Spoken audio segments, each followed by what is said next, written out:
Billion billion dollar খরচ করে যুক্তরাষ্ট্রে যে অত্যাধুনিক রাডার এবং আকাশ প্রতিরক্ষা ব্যবস্থা গড়ে তোলা হয়েছিল তা এখন ইরানের তৈরি সস্তা কিন্তু অত্যন্ত কার্যকর ড্রোনের সামনে মুখ থুবড়ে পড়েছে। গোয়েন্দা রিপোর্ট অনুযায়ী ইরানের বিশেষ প্রযুক্তির এই ড্রোনগুলো এমন এক ফ্রিকোয়েন্সিতে চলে যা মার্কিন রাডারগুলো শনাক্ত করতে হিমশিম খাচ্ছে। গত সপ্তাহে মধ্যপ্রাচ্যে মোতায়েন করা মার্কিন সামরিক ঘাঁটিগুলোর ওপর দিয়ে এই ড্রোনগুলো অনায়াসে উড়ে গেছে, অথচ রাডার স্ক্রিনে তাদের কোনো অস্তিত্বই ধরা পড়েনি।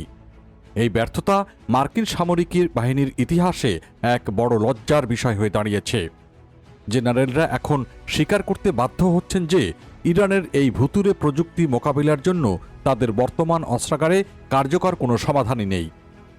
তাই ইরানের পরমাণু কর্মসূচি নিয়ে যখন উত্তেজনা তুঙ্গে, তখন ডোনাল্ড ট্রাম্পের আসল আশঙ্কার কথা প্রকাশ করেছেন মার্কিন vice president JD Vance. Daily মেইলকে দেওয়া এক সাক্ষাৎকারে ভ্যান্স জানিয়েছেন, ট্রাম্প বর্তমান সময়ে ইরানকে পরমাণু বোমা তৈরি করতে সক্ষম মনে না করলেও তার প্রধান ভয় হল তাদের উত্তরসূরিদের নিয়ে। এদিকে এরই মধ্যে খবর ছড়িয়ে পড়েছে যে মার্কিন প্রেসিডেন্ট ডোনাল্ড ট্রাম্প অত্যন্ত গোপনীয়তার সঙ্গে নিরাপদ আশ্রয়ের পরিকল্পনা করছেন।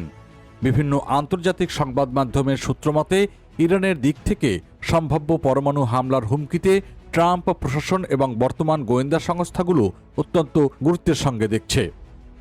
বিশেষ করে ইরান যেভাবে তাদের পরমাণু কর্মসূচিকে ত্বরান্বিত করেছে এবং আইআরজিসি যেভাবে বারবার প্রতিশোধ নেওয়ার কথা বলেছে, তাতে ট্রাম্পের মতো হাই প্রোফাইল নেতার ব্যক্তিগত নিরাপত্তা এখন প্রশ্নের মুখে পড়েছে।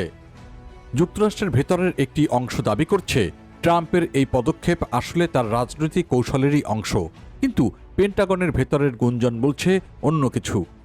তারা মনে করছে ইরানের হাতে এখনও এমন কোনো প্রযুক্তির পরমাণু বোমা বা মিসাইল রয়েছে যা সরাসরি আমেরিকার মূল ভূখণ্ডে আঘাত হানতে সক্ষম। আর এই আতঙ্কেই হয়তো ট্রাম্প এবং তার ঘনিষ্ঠরা ফ্লোরিডার মার এ লাগো বা অন্য কোনো সুরক্ষিত বাংকারে আশ্রয় নেওয়ার প্রস্তুতি নিচ্ছেন। ভ্যান্স উল্লেখ করেছেন যে গত বছরের জুন মাসে পরিচালিত অপারেশন মিডনাইট হ্যামার ইরানের ইউরেনিয়াম সমৃদ্ধকরণ কেন্দ্রগুলোকে ব্যাপকভাবে ক্ষতিগ্রস্ত করেছে।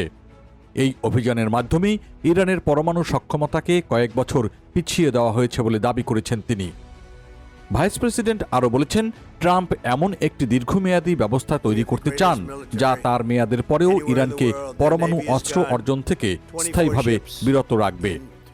এদিকে ইরান ও আমেরিকার মধ্যে থমকে যাওয়া পরমাণু আলোচনা পুনরায় শুরু হওয়ার সম্ভাবনা দেখা দিয়েছে।